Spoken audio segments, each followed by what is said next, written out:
Well, hello, everybody. Welcome, welcome, welcome to Fearlessly Feral Living.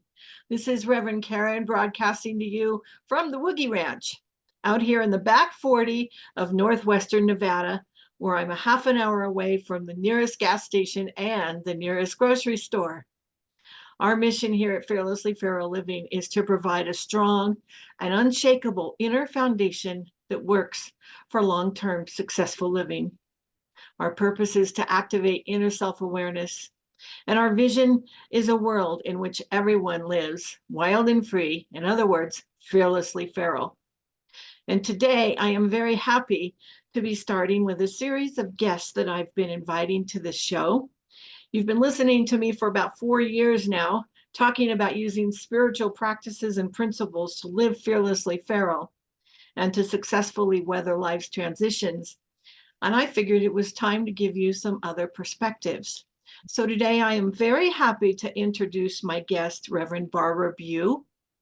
Reverend Barbara is a minister with Centers for Spiritual Living. She's been a minister for the last 16 years. She serves as senior minister. She served as senior minister in Northern Colorado and then as director of field services and is now the director of operations for Centers for Spiritual Living worldwide. She's known as a teacher who bases her principle in reality and supports people in moving their lives in directions that fulfill them. She has been a popular speaker who brings humor to the journey. And I have a little story about that humor.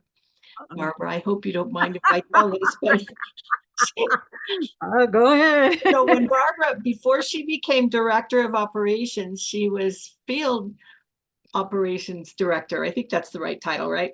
Field And services are close enough. Yeah. I was just getting started on my journey as interim minister, and I was just finishing up my class, the required class that interim ministers have to take before they can be interim ministers.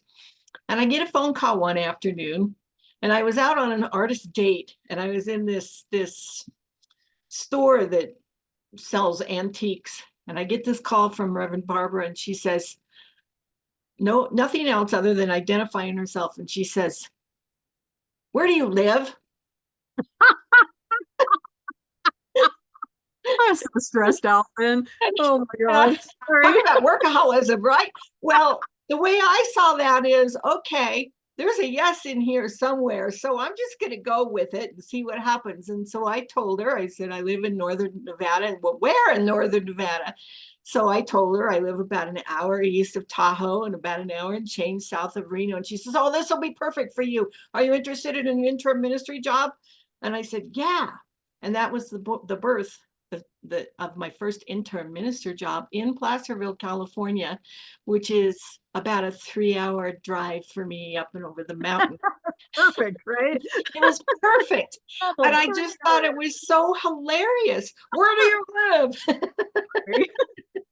Oh my God. There was so much going on back then. There's still always a lot going on, but there was so much going on There was back a then. lot going on. Yeah, yeah.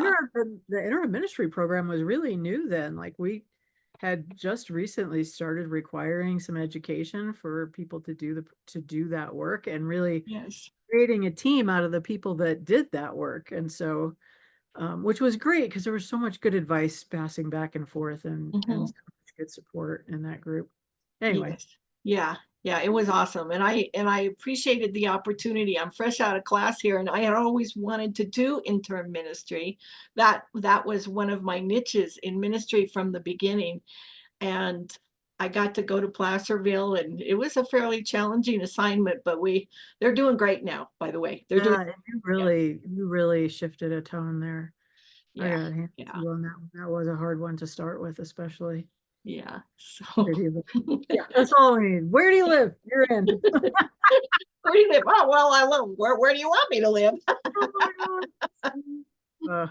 So anyway, talk about crazy and challenging times. When Barbara and I chatted before this recording that we're doing right now, she shared with me that she's been transitioning out of a consciousness or a state, if you will, of being a workaholic. And she says that she's been a master workaholic since she was about 14. and that over the last year or so, she's been changing things up a bit. So I thought you might want to hear how she has done that, how she's been transitioning out of workaholism and into something that serves her better. So, Barbara, speak to that a little bit for us.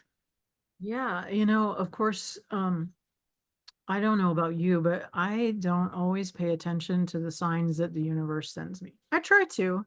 I think, sometimes, you going along and you think, oh, I got that part down. I pay attention.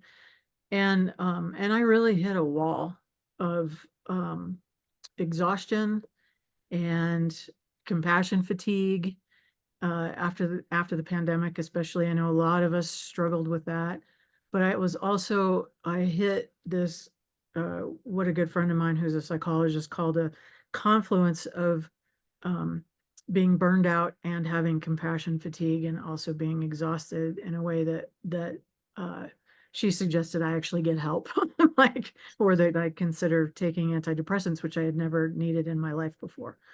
So I talked to some people and I did some things, and I took a month off. And that month was the first time I did not answer I didn't even read my email for a month, which is, I mean, I've never gone for more than a couple of days without checking in with work in my whole life. I mean, before ministry, for a very long time, I was in leadership with FedEx, and I wore a beeper the minute beepers became available. So, so, I hit 60 at the end of last year. And, that moment of, okay, this is third, right? Everybody talks about it. It's the third. And do I want my life to feel like this and look like, to feel like this for the rest of my life? I've been tired forever, right? And I have sacrificed relationships and friendships and to the altar of work.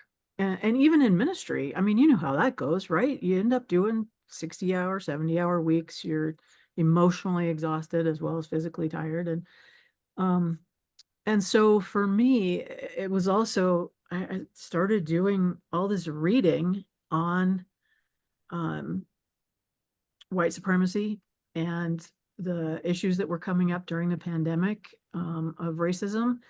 And I read a couple writers who really sort of put together this grind that we are taught to be in the US from a very young age, and slavery mentality. And it pissed me off. I was like, wait, I bought into this in a really big way, and I've been successful in a lot of different ways in my life. And I don't want to take anything away from people who are working hard. That's not what this is about. But I bought into this.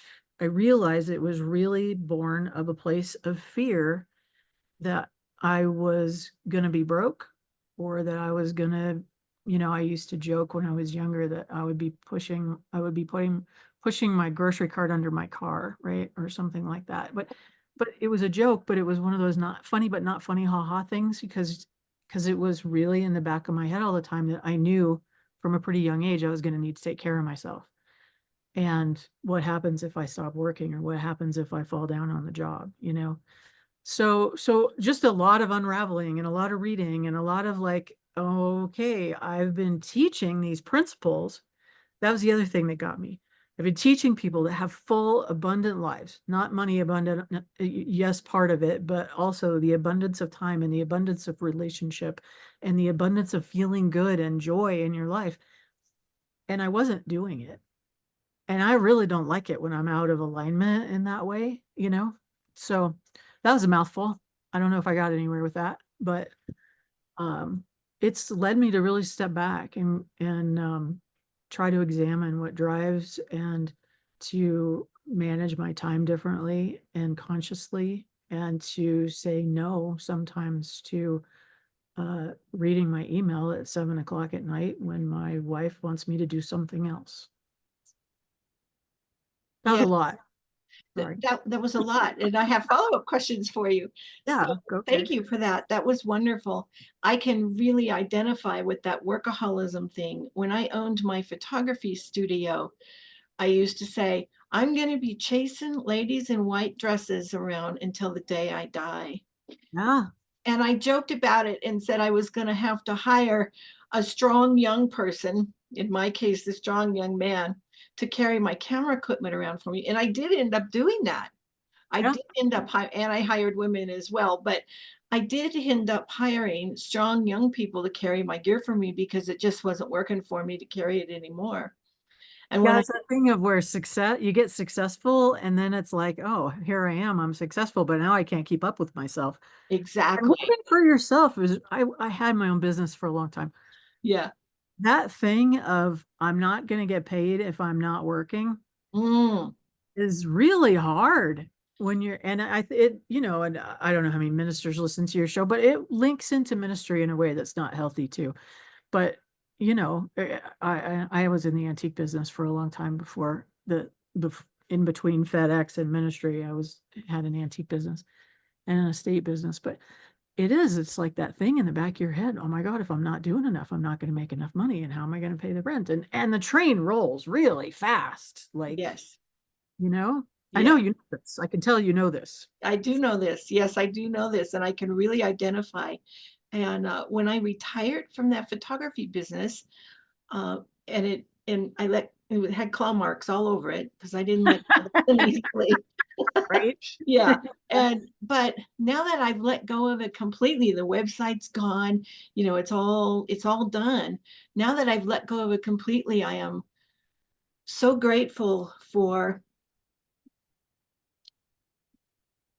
what it provided me for 30 years.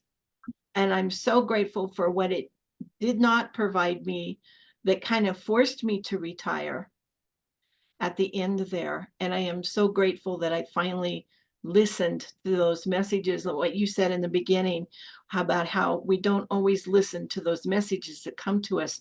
And my experience is not only do we not always listen, but if we do listen, we don't want to hear it. We argue with it, right? Yeah, Yeah. we don't want to hear it. I can Yeah. argue with it. Oh, I can argue with it. Yes.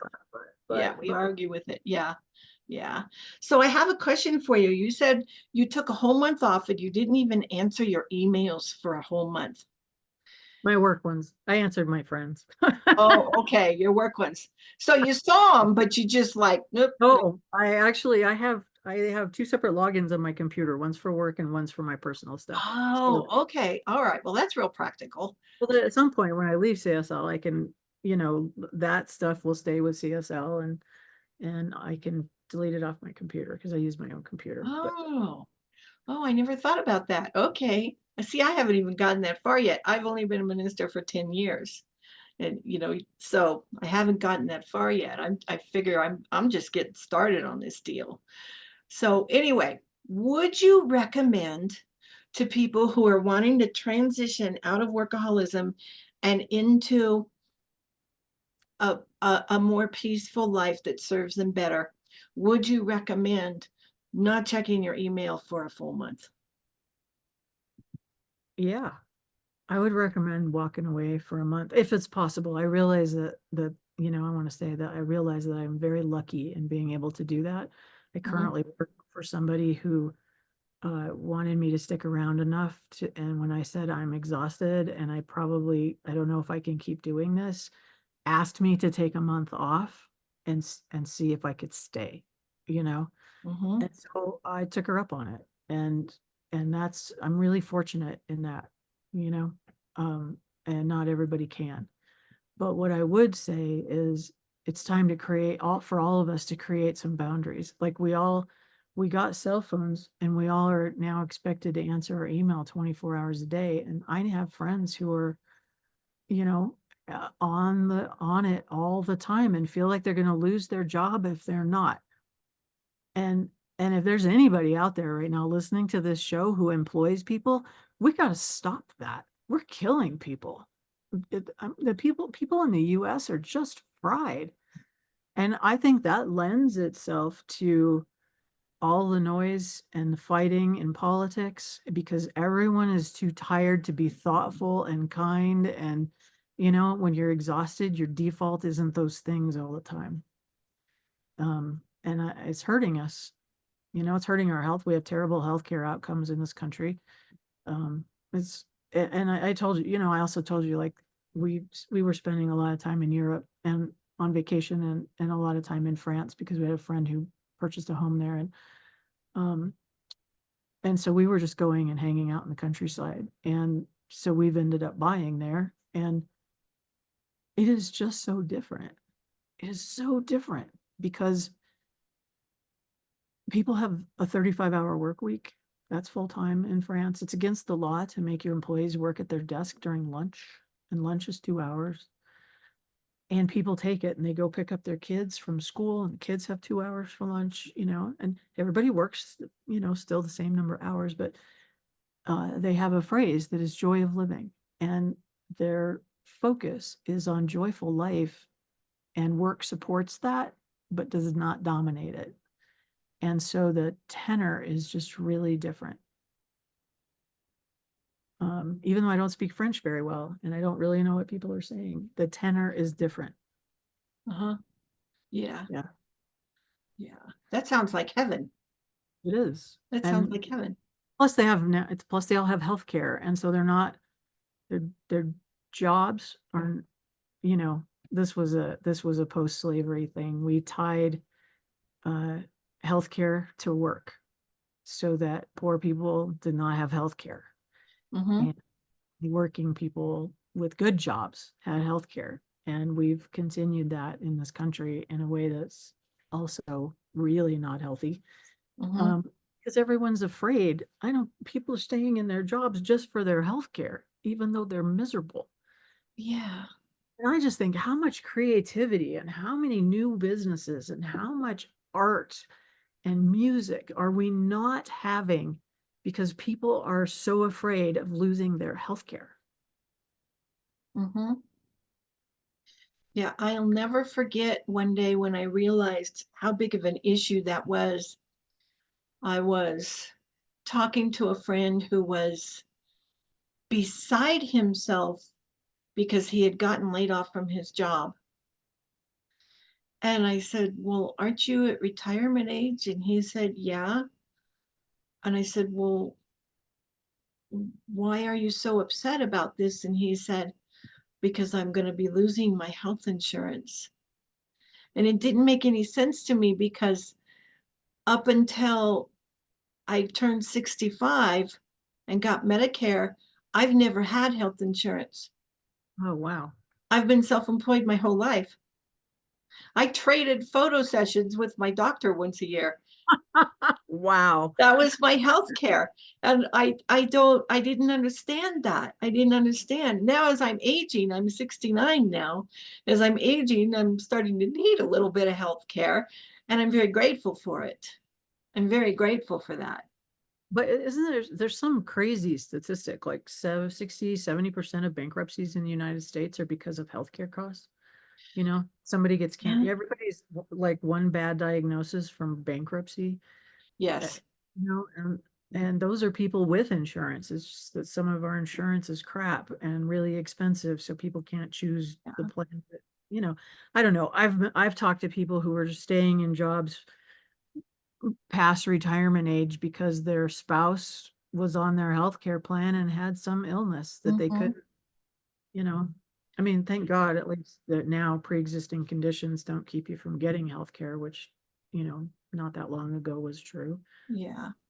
Yeah. But yeah, all that, like it's all this thing that we do in the US that's work, work, work, work, work, and make everything about work. And Mm-hmm. I learned that really early. It comes out of that Puritan work ethic thing, like all work and no play, right?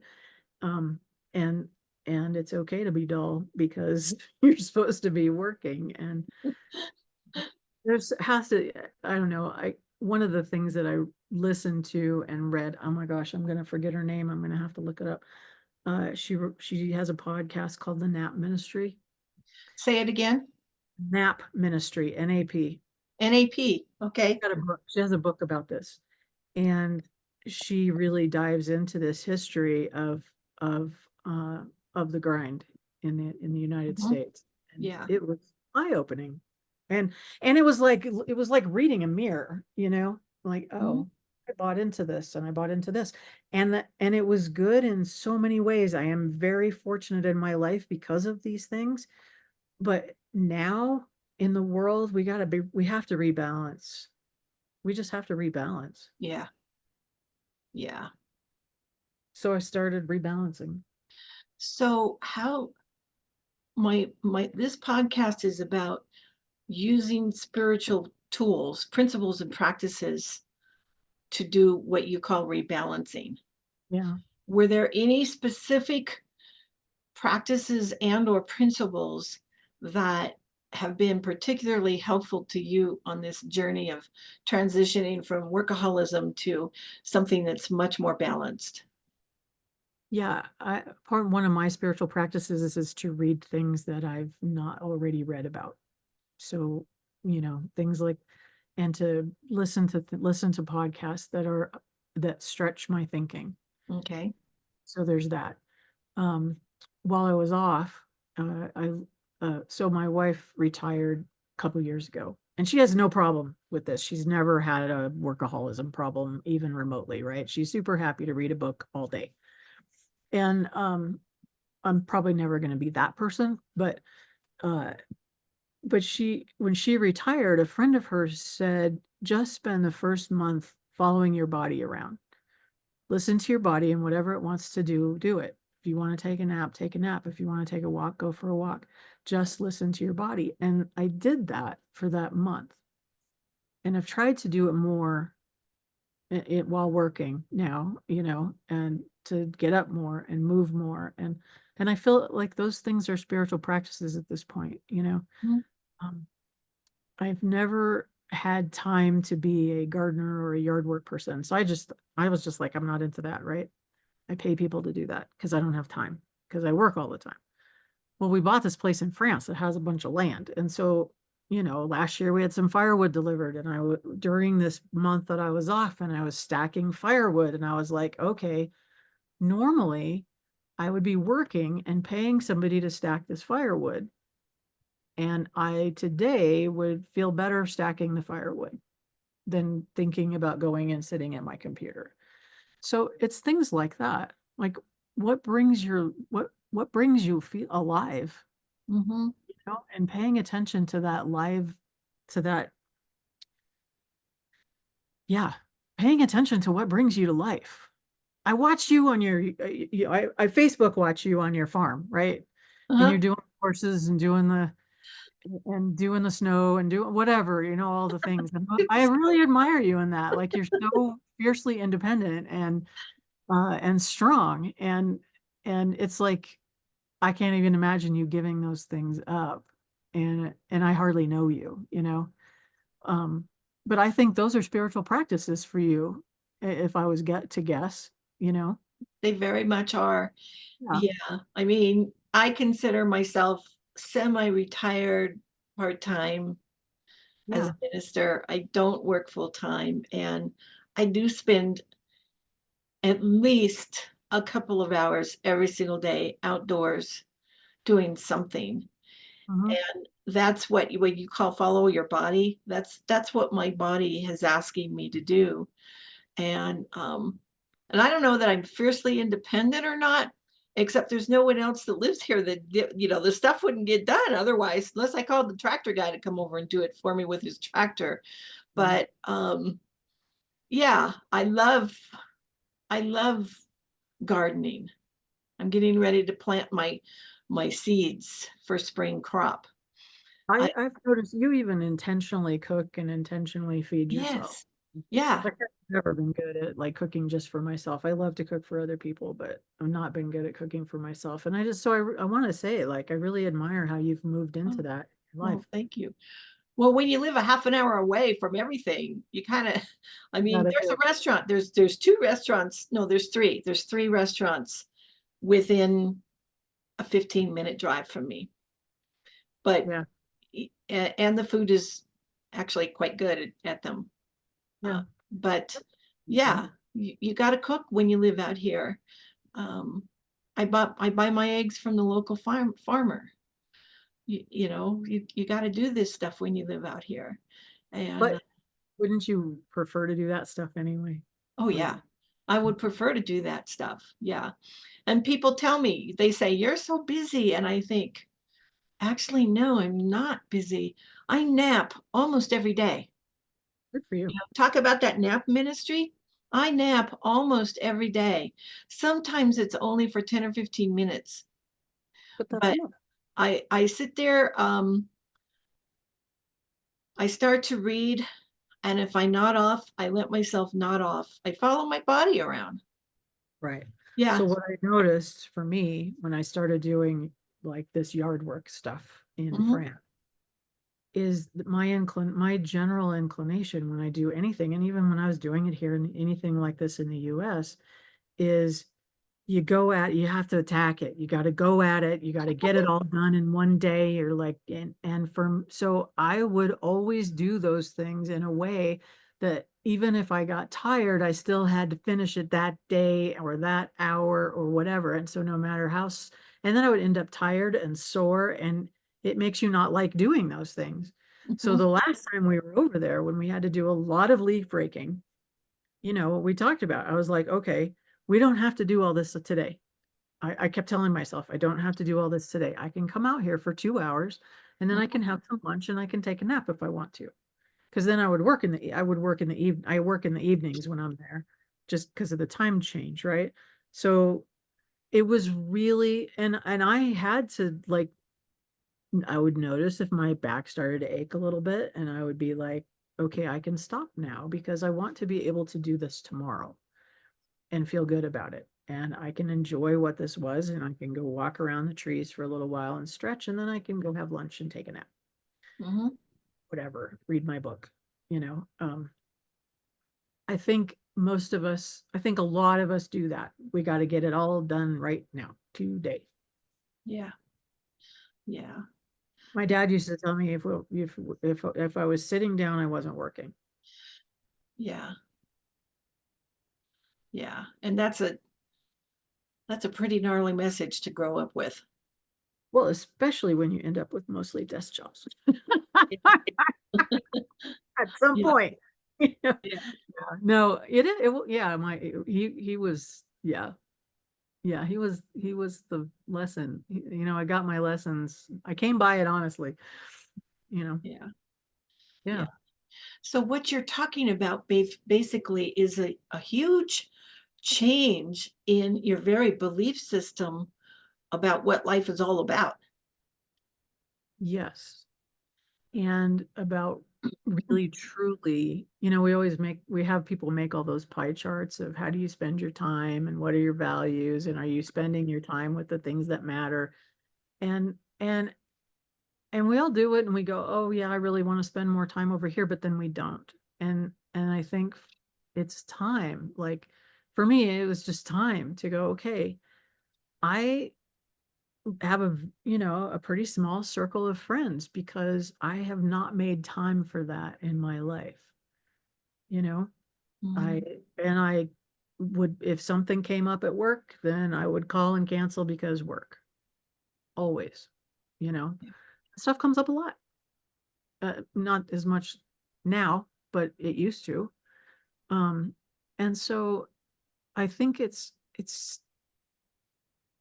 the desire married with like intentionality, married with some grace when you fall back into the trap, and um, and then just really back to that, like, what do I want my life to feel like, and who do I want in it?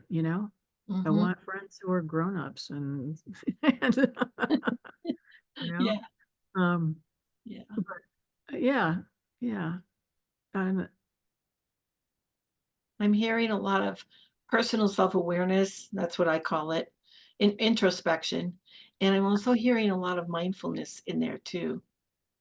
right, but different.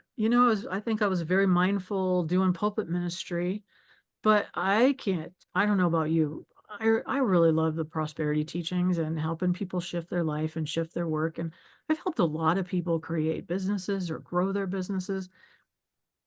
And we always talked about the fullness of life, like all the things, right? But I have to say that if I could do it again, I would be really more balance in the focus part, because I taught a lot of stay on target, focus, focus, focus. I used to use the Star Wars thing, stay on target, let don't let the distractions pull you from your vision. Follow, do the thing. And and I think a lot of us have done that and made it into a single-minded grind in a way because we want to accomplish this thing or we want to make this much money or we want to do this, we want to create this thing. And some of that is great. And I think and I think I was always way too far in the just do it. You said you want this, you got to do it. Go do it. Um, and I think that a little more napping is probably really healthy even when we're 40 or 50. And not napping doesn't necessarily mean sleeping, Mhm. It means playing with your kids and it means um, you know, going out and shooting baskets with your kid, whatever. Yeah. Which I was encouraged also. I had a lot of parents in my community, but um they were always really good at that part. So we didn't have to talk about that part very much. Yeah. Yeah. Yeah. For me, A the equivalent, well-rounded life. say that again. Well-rounded life. Yes, a real well-rounded life for sure. For me, the equivalent of shooting baskets is going out and hugging my horses, There you go. burying Yeah, my face in their neck. Yep. and then there becomes a conversation that needs to take place, I think, about sufficiency and enoughness. You know, do where's the like we're people are in the grind and working. I was in the grind and working because bigger house, new car, these things, and Mm. um, and even in our teachings, we've used the new car thing so much. Like, and I think that's kind of old now. I hope that's really mostly old now. But is that what we really need? You know? Or is it a symbol of something else? Is it a symbol of being insecure about taking care of yourself? Or is it a symbol about fear of not enough? And if it's just that you want a car, awesome. But if it's underlying, it's not really the car that's bringing you joy. The car is a manifestation of covering your fear. Then it's a different conversation, and I'm not sure we were doing that deeply enough. Yeah. I love the new conversations that we are starting to have at Centers for Spiritual Living that are going much deeper than they ever went before.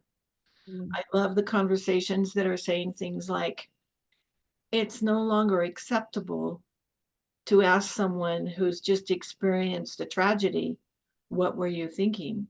Right? Yeah, I know. It's no longer acceptable to say or ask those things. I Yeah. love those kinds of things that are going on here.